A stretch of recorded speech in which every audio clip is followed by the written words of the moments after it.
Hundreds of rural cemeteries along the U.S.-Mexico border are being forgotten. Some of them date back to the birth of our nation. Urbanization has bulldozed many into obscurity, and others have been sectioned off by a border wall into sort of a no man's land. Border reporter Oscar Margain introduces us to one man trying to preserve the memory of the dead.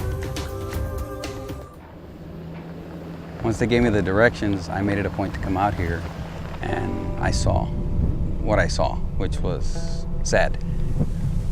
I said, I have to do something. How many times do you come out here? At least 3 times a week, minimum. Juan Jose Gonzalez has been the unofficial volunteer groundskeeper of Santa Rosalia Cemetery for the past year. When I pulled up, the grass was 6 feet tall. You couldn't see a headstone, but the very tops of the highest ones. His cemetery on the outer limits of Brownsville, less than a mile from Mexico, is home to more than 1,000 graves, a site that appeared to have gone untouched for at least a decade until the summer of 2017 when fate found Juan. Up until a year ago, I found out that there was grandma. So I asked, where is grandma? And I was told by one of my uncles, because my father has passed, that she was at Santa Rosalia Cemetery. Excuse me, con permiso. In searching for his grandmother, This is my grandmother, Juanita T. Gonzalez. Juan found more relatives. This is my great-great-grandfather. And 17 war veterans. Without them, we don't have what we have.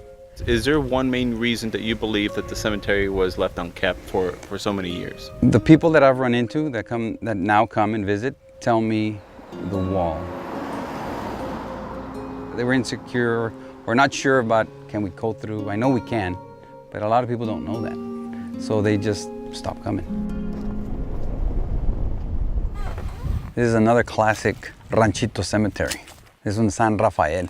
You can see headstones, 10 or 15 that we can just see just by looking in the brush. The San Rafael Cemetery sticks out like an island in the middle of farmland, just north of the border fence. And that's actually a veteran right there. It's nearly impossible to count the number of graves. They've been taken over by overgrown brush. But this is sad. This is what I do not want to happen to Santa Rosalia. There's no way, no one is coming here anymore. However many spots are on this map indicates that there are cemeteries at each one of these. We wanted to get a better understanding of how many of these neglected cemeteries exist along the border, so we called on local history expert and living encyclopedia, Eugene Fernandez. Where's the cemetery? You tell me. That's it. Eugene took us on a trail from one south end of Cameron County to the other. In the foundation of that wall, there was a small cemetery that was bulldozed over. Visiting more than a dozen grave sites, some of them hidden in dense brush, while others stood out like desolate islands, all remnants of ranch communities that no longer exist. There really is a social tendency in this society to live for today. And so hence you have these forgotten people out here in the outback. Many of the headstones we found dated between the mid-19th to the 20th century. Tracking any relatives who have any knowledge of the burials is difficult. I'm not related to them. I don't know them. We located a possible relative of Santos Cisneros Peña, the lone grave in the middle of a plowed cornfield. It will be 77-year-old Fernando Peña's first visit to Santa Rosalia, a place he always heard his elders talk about. Fernando has never driven through a border fence gap.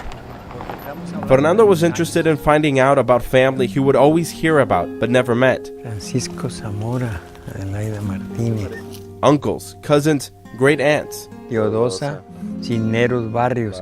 Even if the names and the dates seemed to match, Fernando had no way to be sure if they were his family.